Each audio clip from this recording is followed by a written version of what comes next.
300 કરોડ જેટલો નફો હતો ડિવિડન્ડ કે જે પશુપાલકોને આપો, ત્યારે 1800 કરોડ સુધી પહોંચી ગયું છે. હમણાં તમારી એજીએમ આવે છે, તો આ વર્ષે કેટલા આપશો?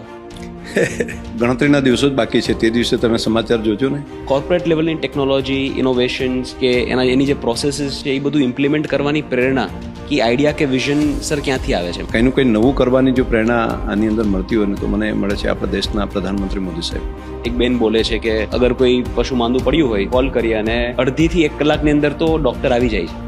ગાય ભેંસની હેલ્થની ચિંતા કરવી એ પણ ડેરીનું જ કામ છે એવું અમે સમજીએ છીએ. એટલે અમે 250થી વધારે એમ્બ્યુલન્સ ગાય ભેંસ માટે કરી છે. વાય બનાસ ડેરી કે આ જગ્યામાં એવું શું છે કે જેનું આટલું બધું યોગદાન દેશ લેવલે થાય છે? અમે એક પણ દિવસ મિલ્ક હોલિડે નથી રાખ્યો. અમારી વસ્તુ વેચાય કે ના વેચાય. સારી નસ્લ માટેની વાત કરીએ તો એની માટે એમ્બ્રિયો ટ્રાન્સપ્લાન્ટની જે ટેકનોલોજી પર કામ થયું છે, આપણે બીજા એવા ઇનોવેટિવ સાયન્ટિફિકલી કયા ઇમ્પ્લિમેન્ટેશન કરીએ છીએ? 10 લીટર, 15 લીટર, 20 લીટર દૂધ આપતી હોય તો એનું એક